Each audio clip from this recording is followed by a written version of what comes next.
The Vrak's warship, Inevitable Conquest, drifted silently through the outer reaches of Earth's solar system, its organic metallic hull absorbing all radar signals. The ship itself was almost alive, a perfect blend of technology and biology that had evolved over 50,000 years of galactic conquest. Its skin pulsed with bioluminescent patterns, internal organs processed waste and generated energy, and its weapons were as much grown as they were built. High Commander Zil stood on the observation deck, his 4-meter frame towering over the other Vrak's officers. His exoskeleton gleamed with the distinctive purple-black sheen that marked him as one of the apex bloodline. Through compound eyes that had witnessed the fall of 1,000 civilizations, he studied the small blue planet displayed on the ship's viewing membrane. "Magnify Sector 4, he commanded, his voice a harmonic blend of clicks and subvocal rumbles. The viewing membrane pulsed, zooming in on a human city, New York, according to their intercepted communications. Zil observed the tiny beings moving about their lives, completely unaware of the apex predators observing them from above. Such fragile creatures, Zil remarked to his second-in-command, Sub-Commander Kress. No natural armor, no venom glands, not even decent claws. This will hardly qualify as conquest. Kress, whose carapace bore the scars of 100 planetary subjugations, clicked her mandibles in agreement. The preliminary analysis suggests they would rank among the least physically imposing species we have encountered. Their only notable feature is their neural development. Yet they've achieved spaceflight and rudimentary quantum communication, Disdill noted, his head crest flaring with mild interest. Prepare a scout ship. I want live specimens for the biologics division. We should understand their cognitive capabilities before we begin the harvesting process. 3 solar cycles later, the Vrak's scout vessel, Swift Consumption, intercepted the human research ship Horizon near Jupiter's moon Europa. The human vessel was painfully primitive by Vrak standards, a clumsy assembly of metal and ceramic that seemed barely capable of interplanetary travel. Captain Maya Rodriguez of the Horizon noticed the approaching alien craft first. Unlike anything in humanity's catalogue of known objects, its movements defied conventional physics as it glided effortlessly through space. "Attention unknown vessel," she broadcast on all frequencies. "This is Captain Rodriguez of the Earth Science Vessel Horizon. We welcome peaceful contact and communication." Inside the scout ship, Hunt Leader Vrex received the transmission and played it for his team. The gathered Vrak's warriors chittered with amusement at the naivete.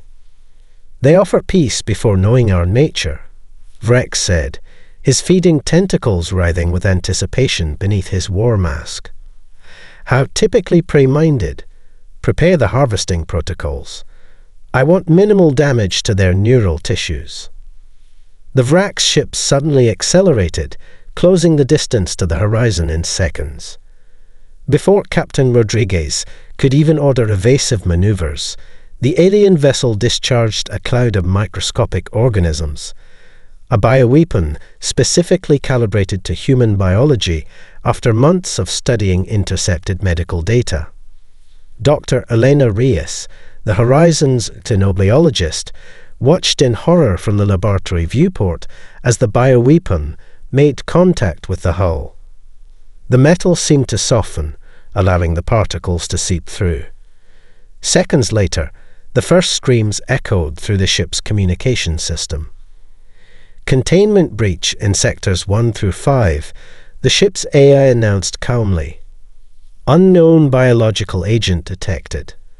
Mortality rate calculating 97.3% of crew affected." Chief Biologist Krex moved with practiced precision as he sliced through the human specimen's chest cavity.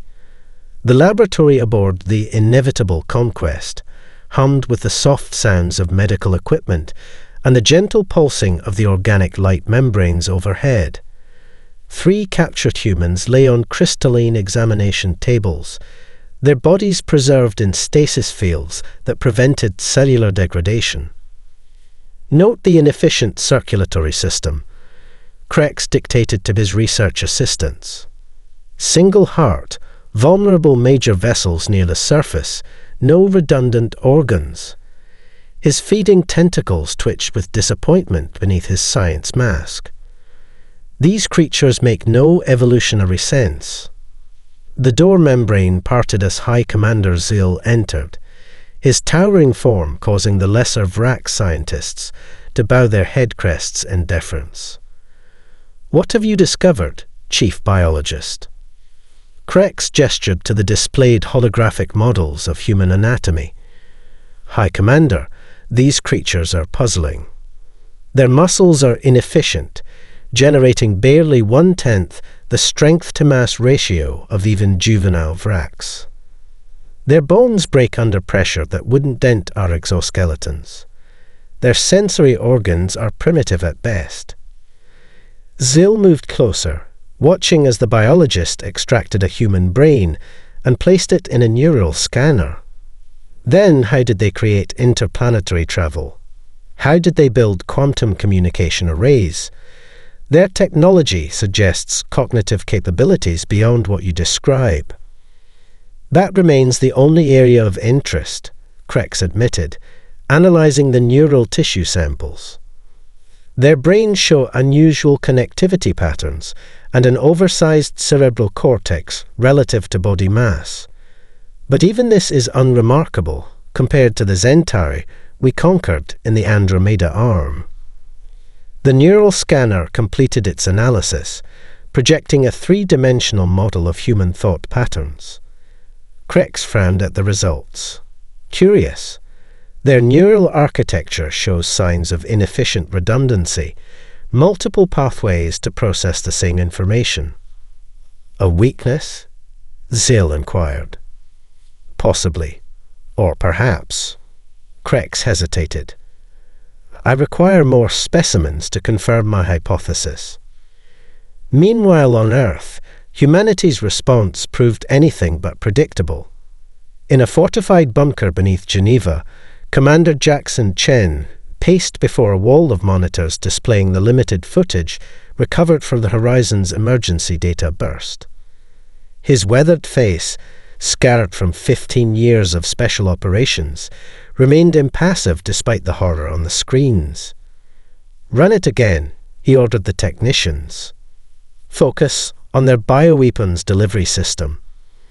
Dr. Maya Okafor, whose revolutionary work in xenobiology had earned her 3 Nobel Prizes before age 40, studied the enhanced imagery with intense focus. Her fingers danced across her tablet, making notations as the footage played. "There," she said suddenly, freezing the frame. "The delivery mechanism isn't technological, it's biological. Those aren't manufactured weapons, they're grown." Chen leaned in. "How does that help us?" "Everything biological has constraints," she replied, her Nigerian accent becoming more pronounced with excitement. "Evolutionary trade-offs. If they've optimized for offensive capability, they've sacrificed something else." Across the room, Dmitry Volkov looked up from his array of quantum computers. Once Russia's most wanted hacker, before being recruited by the Global Defense Initiative, his pale fingers never stopped typing even as he spoke. "I've identified patterns in their communication bursts," he announced. "It's not random. There's a mathematical precision to it. Almost like..." "Like what?" Chen demanded. "Like a hive consciousness," Volkov said. "Individual units, but connected through some form of quantum entanglement. They think collectively." Dr. Okafor's eyes widened. She pulled up the microscopic analysis of the recovered Vrak's tissue samples. "Look at their cellular structure," she said, excitement building in her voice. "These aren't natural evolutionary adaptations. The genetic markers are too diverse to collected. She displayed a holographic model of the Vrak's DNA structure, highlighting sections with different colors. They've incorporated genetic advantages from thousands of species. But this creates an unexpected vulnerability. Her eyes gleamed with discovery. They didn't evolve these traits naturally. They stole them. Commander Chen leaned forward, a cold smile forming on his lips. And things that are stolen can be taken back. The night sky above Earth's major cities, transformed as massive Vrak ships, broke through the atmosphere, their organic hulls rippling with bioluminescent patterns that signaled attack formation.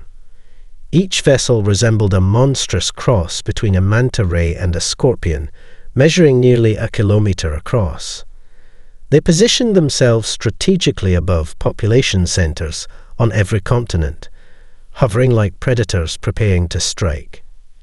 In Tokyo, Seoul, New York, London, Cairo, and dozens of other cities, millions looked up in terror as the ship's undersides split open, releasing swarms of smaller attack craft and biological weapons.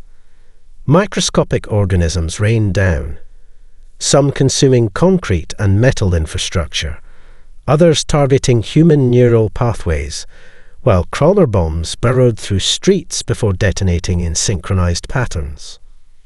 Aboard the flagship Evolutionary Apex, High Commander Zil observed the initial assault with satisfaction. Casualties were mounting exactly as their simulations had predicted. He activated the global broadcast system, his image appearing on every functioning screen worldwide. People of Earth, he began, his translator module, converting his natural clicks and whistles into human languages. I am High Commander Zil of the Vrak's Dominion. Your primitive defenses cannot withstand our biological superiority. Surrender now, and your species will be preserved in our genetic archives. Resist, and we will erase your genetic line from existence. Zil paused, waiting for the inevitable panic and capitulation that had marked the beginning of the end for countless civilizations before them. According to their psychological warfare division, humans should now be descending into chaos and begging for terms of surrender. Instead, something unprecedented happened. A unified broadcast responded, not from government leaders or military commanders, but from civilians worldwide. Millions of voices speaking in unison through a hastily assembled global network. We do not surrender. Zil's head crest flattened against his skull in confusion. This is not the expected response, he said to his tactical officer. Execute secondary attack pattern. Before the Vraks could launch their follow-up assault, Operation Unexpected Variable began.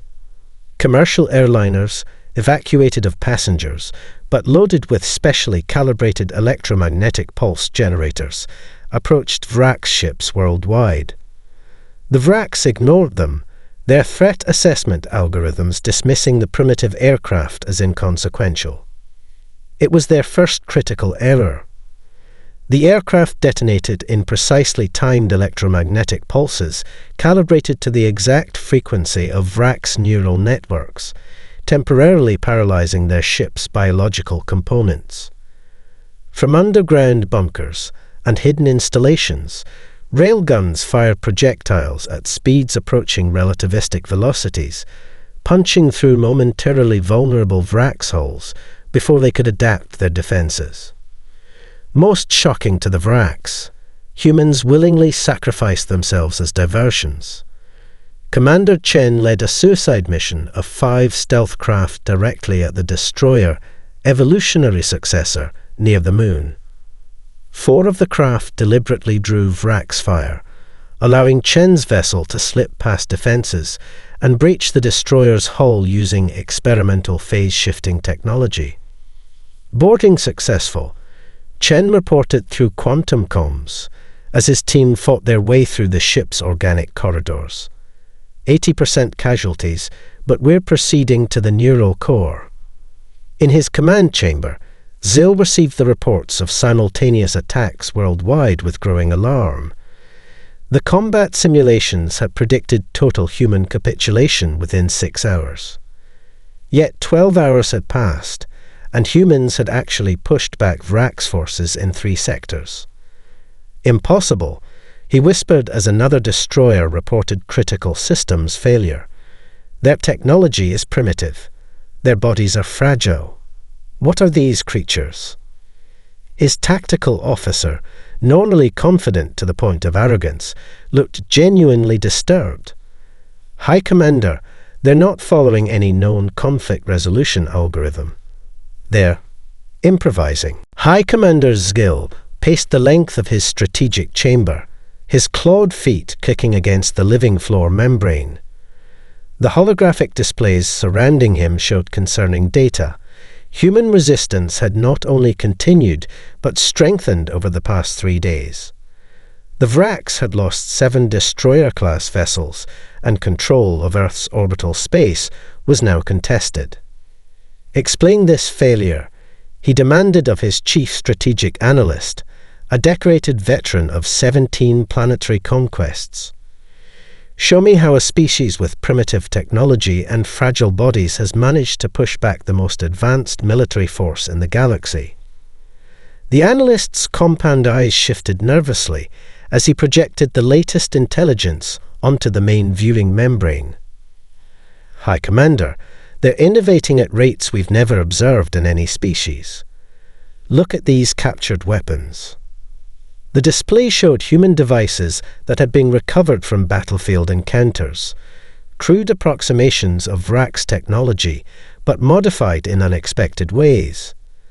Some incorporated biological components harvested from fallen Vrak's warriors.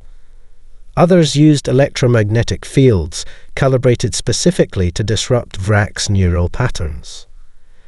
They've already reverse-engineered our neural disruptors and biological shields, the analyst continued. Most concerning is their adaptation speed. This weapon was first deployed by our forces 16 hours ago. He highlighted a Vrak's sonic disruptor. This human countermeasure was encountered just 4 hours later. How? Zill's head crest flared with agitation. They're primitives. Their technology is centuries behind ours. That appears to be their advantage, the analyst explained carefully. The Vraks achieve perfection through accumulation over millennia.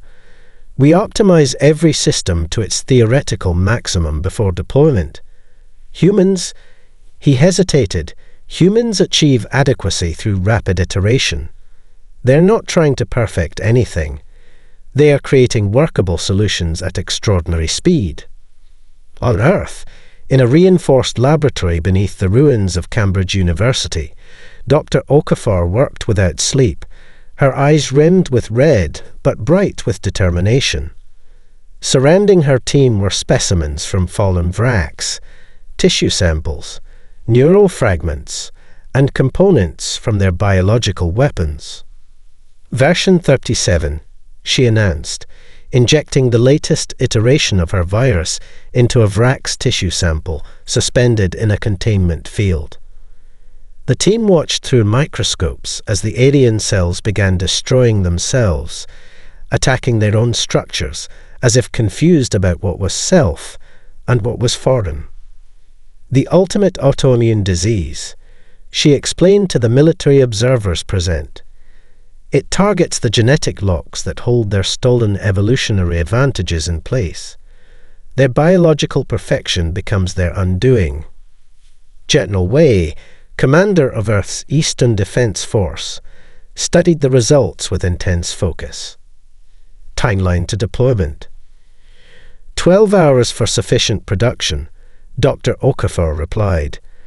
But there's a delivery problem.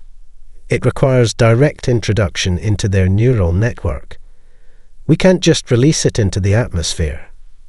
In another facility, Dmitry Volkov's fingers danced across adaptive interfaces as he refined his predictive algorithms. By analyzing thousands of Vrak's communication bursts, He had identified patterns in their decision-making processes, a rigid adherence to optimal solutions that made them, ironically, predictable. They always choose the mathematically superior option, he explained to Commander Chen via quantum comms. They never sacrifice efficiency for unpredictability. Chen, now in command of the captured Vrax destroyer renamed Humanity's Gambit, considered this information. So they'll attack where they calculate resistance is weakest. Exactly, Volkov confirmed. I can now predict their movements with 87% accuracy 12 hours in advance. When the Vrax launched their next assault on the Asian defense perimeter, they found evacuated cities and automated counterweapons waiting in precisely the right locations. Another devastating defeat followed, with minimal human casualties. After the battle, recovery teams found graffiti left by human resistance fighters on the hull of a damaged Vrax ship. Written in crude approximation of Vrax symbology were the words, "Adaptability beats perfection." Dr. Elena Reyes worked alone in the Europa research base, its pressurized domes now her sanctuary and prison. The Vrax had not yet discovered her presence on Jupiter's moon, likely considering the small outpost too insignificant to warrant attention, while Earth remained unconquered. For 6 days, she had watched with mounting dread as the blue planet was engulfed in the fires of war, visible even from this distance as flashes of light that marred its perfect sphere. "I won't just hide and watch," she whispered to herself, returning to the sophisticated laboratory equipment that had made Europa Base the premier xenobiological research facility in the solar system. Before her lay the Vrax tissue samples she'd managed to collect from the attack on the horizon. Unlike her colleagues on Earth, Dr. Reyes had access to equipment designed to simulate extreme environmental conditions. As she subjected the Vrax samples to various stress tests, radiation, temperature extremes, pressure differentials, she noticed something the Earthbound scientists had missed. "Computer, record findings," she said, her voice steady despite her excitement. Vrax neural tissue shows rapid degradation when exposed to specific resonance frequencies in the upper EM spectrum. More significantly, their environmental adaptation range is remarkably narrow. She magnified the holographic display, focusing on the cellular structures breaking down under specific conditions. They've engineered out diversity for the sake of optimal performance, she realized. Every cell is identical, perfect, but inflexible. Using the base's quantum communicator, carefully shielded to avoid Vrax detection, she contacted Earth. "Dr. Okafor, I found something critical," she explained, transmitting her findings through the secure channel. Their collective neural network requires precise environmental conditions to function. Deviate from those conditions by even 5%, and their coordination falters. It's as if they've eliminated their ability to adapt to survive environmental variation. Meanwhile, on Earth, Commander Chen led a daring raid on a Vrax data storage facility in what was once Northern Australia.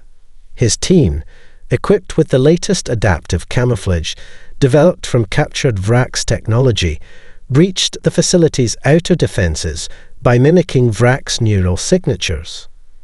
Inside, they discovered something far more valuable than tactical data: holographic recordings of Vrax conquests spanning thousands of years. Chen watched with grim fascination as the recordings showed civilization after civilization falling to the Vrax, their knowledge and biological advantages systematically harvested and incorporated into the Vrax collective. "Download everything," he ordered his team. "This isn't just their history, it's their weakness." Hours later, Dr. Okafor viewed these records with a mixture of scientific curiosity and moral disgust. The holograms showed the Vracs methodically consuming entire species, not just physically, but genetically and culturally. Each conquered civilization contributed some biological or technological advantage that the Vracs then made their own. This explains why they're so stagnant, she realized, turning to General Wei and Commander Chen in the GDI war room. They stopped evolving naturally once they could steal traits from others. Their innovation ceased when consumption became easier than creation. General Wei studied the tactical hologram showing Vracs fleet movements throughout the solar system. They're gathering for a final assault, she observed. Our victories have injured their pride. They'll hit us with everything they have. Commander Chen nodded grimly.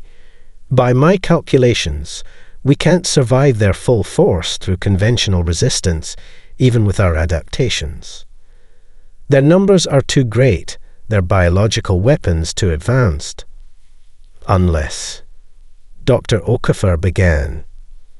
Unless we hit them where they never expected to be vulnerable, Chen finished for her, highlighting the massive Vracs command ship where High Commander Zeal coordinated the invasion. Not their technology, not their weapons, but the very foundation of what makes them Vracs. Dr. Okafor's eyes lit with comprehension.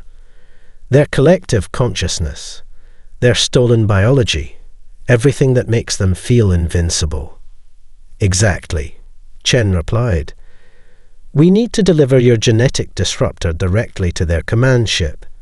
It would spread through their neural network like wildfire.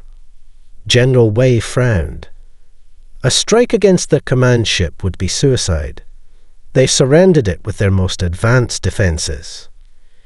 Chen's expression hardened with determination.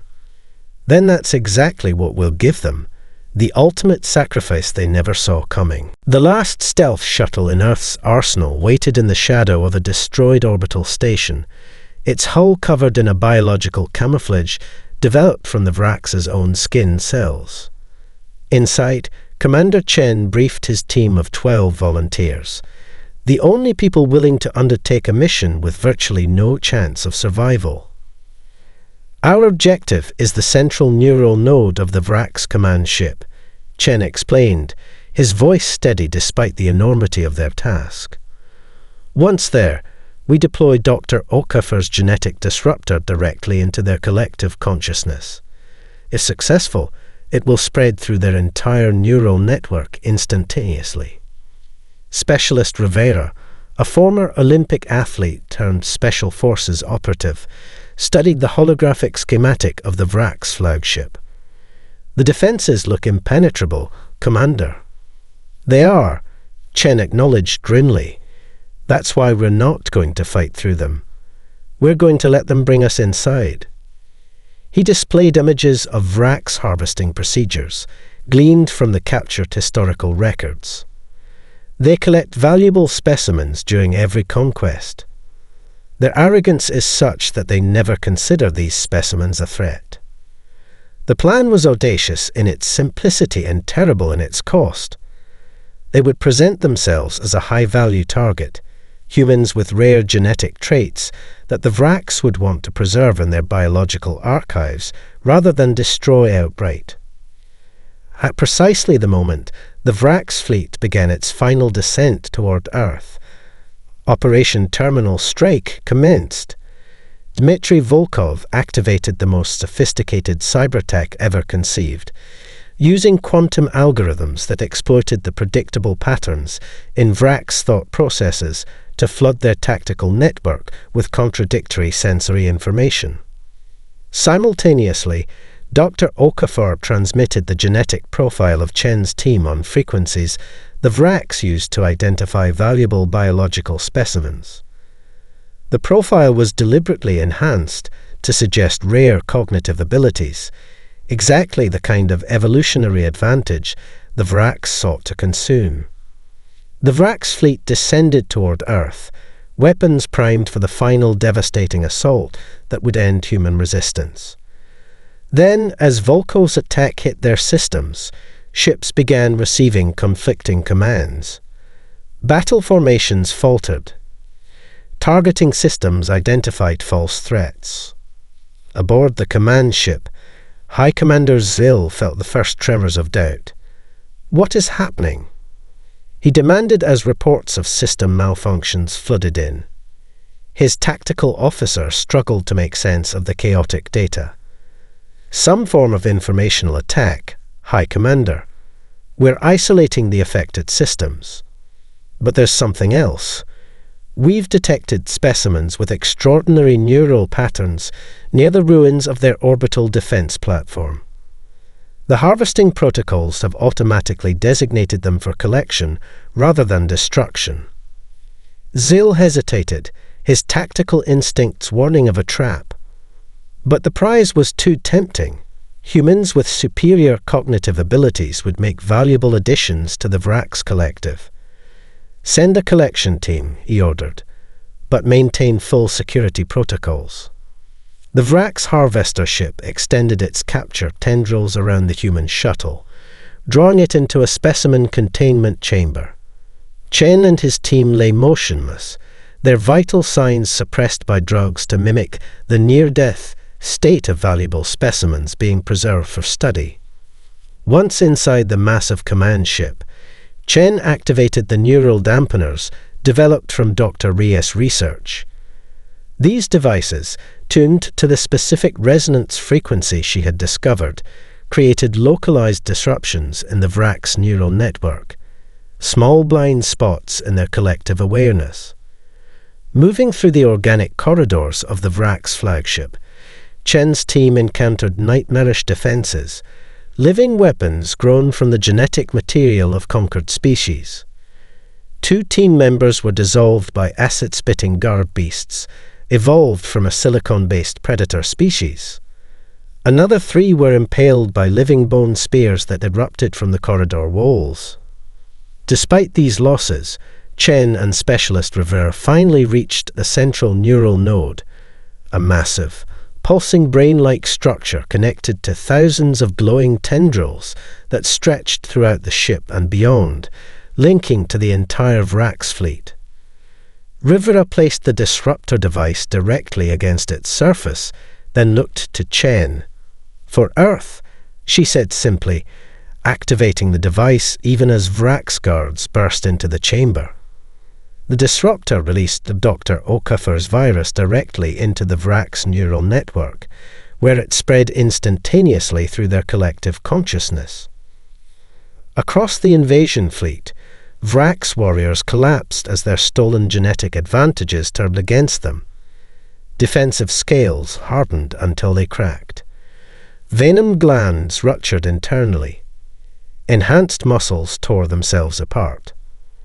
For the first time in 50,000 years of conquest, the deadliest creatures in the galaxy knew what it meant to be prey. Commander Chen stood over the immobilized form of High Commander Zil in the Vrax flagship's neural chamber. The once imposing alien leader lay twitching on the organic floor, his magnificent exoskeleton cracking in places as his body fought itself. The genetic disruptor had broken down the cohesion of his stolen evolutionary advantages, turning each adapted trait into a self-destructive force. Secure him, Chen ordered the surviving members of his team. Despite everything the Vrax had done to Earth, Chen refused to indulge in cruelty. Dr. Okuffer needs him alive for study. Specialist Rivera approached with a neural interface device, technology reverse-engineered from captured Vrax equipment. The transport team will be here in 20 minutes, assuming they can navigate through all the chaos. She gestured to the viewport where Vrax ships drifted aimlessly, their crews incapacitated by the spreading genetic disruption. Chen placed the neural interface against Zil's head. The device would allow humans to access his memories, a treasure trove of intelligence about Vrax conquests, and, potentially, allies who might help Earth rebuild.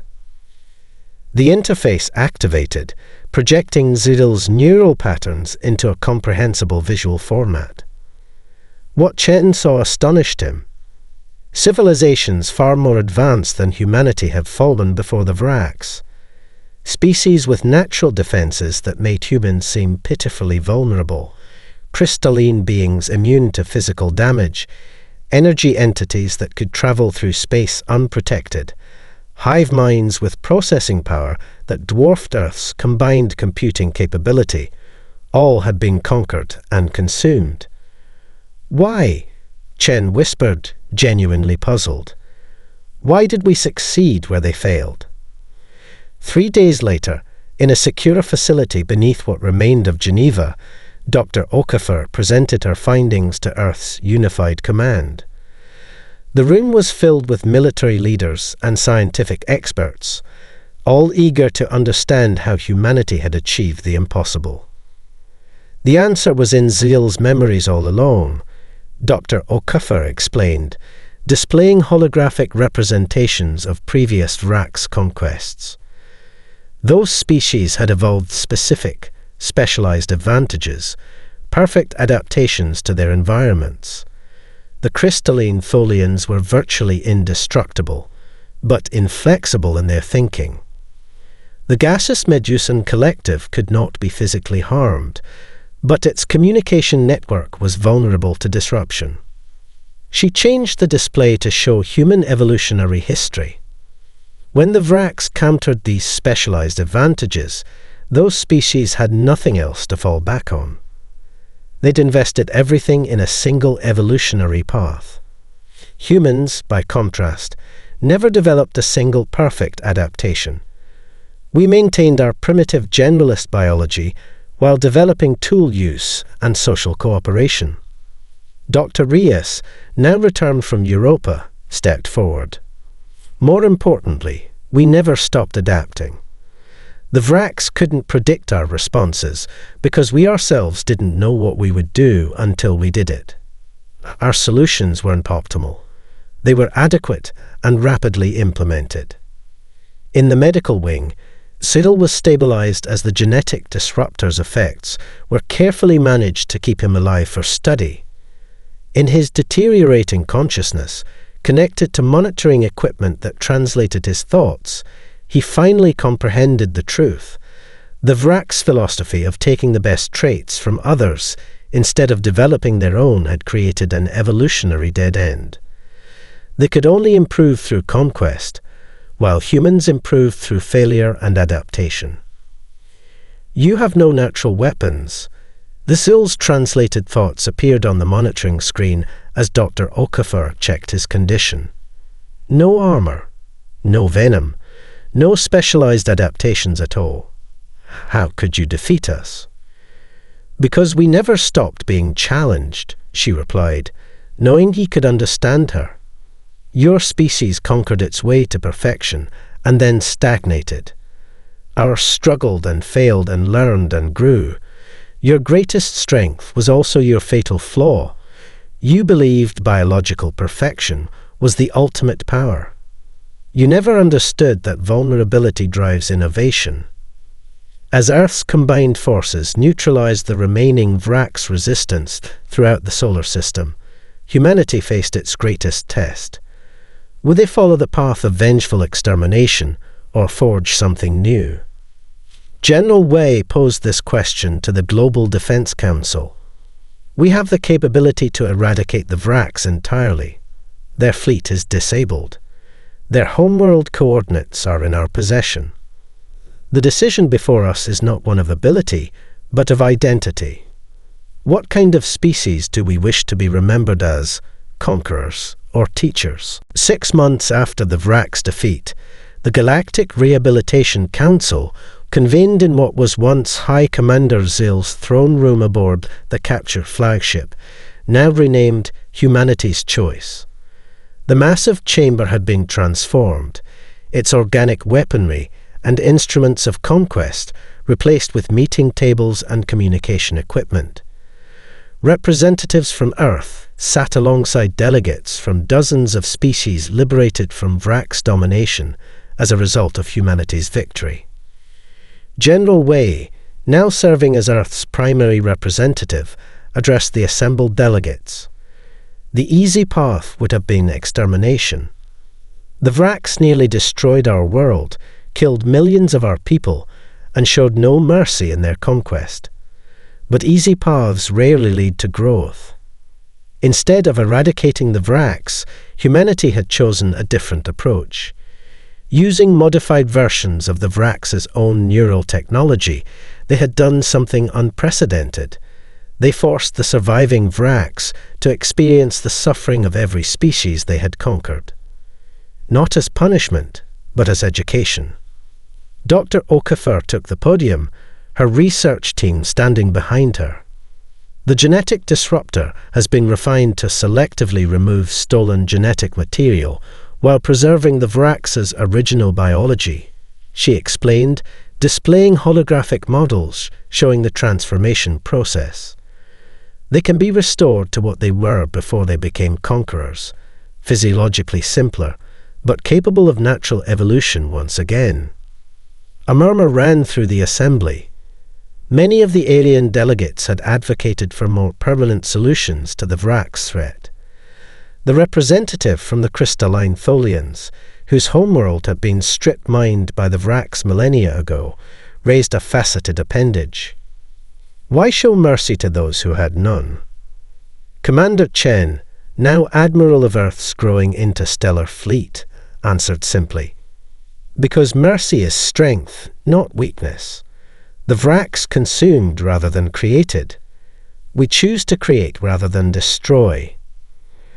A rehabilitated Vraks scientist named Ven approached the podium, his once imposing form now smaller and less threatening, without the stolen biological enhancements. The assembled delegates tensed, but Ven made no aggressive moves.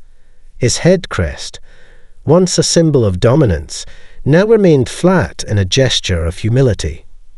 For 50 millennia, we believed consumption of others' strengths was the path to greatness, Ven said, his translator rendering his clicks and whistles into a dozen different languages simultaneously. We were wrong. He gestured to the human delegation. These beings taught us something we had forgotten. True evolutionary success comes not from taking, but from creating. As humanity helped rebuild civilizations across former Vraks territory, a new interstellar coalition formed based on cooperation rather than conquest. Earth became known not for military might, but for something far more powerful, the ability to turn enemies into allies.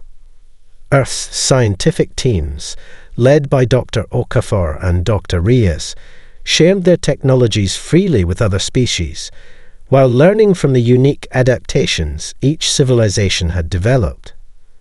The result was an unprecedented period of innovation and growth throughout the former Vraks Empire. 5 years later, at the newly established Vraks Academy of Evolutionary Ethics on their homeworld, Professor Ven taught young Vraks about their species' greatest mistake. The classroom displayed a holographic image of Earth, rotating peacefully above the students' heads. Remember this, he told his students, pointing to the blue planet. The deadliest creatures in the galaxy discovered the ultimate lesson. Don't mess with humans.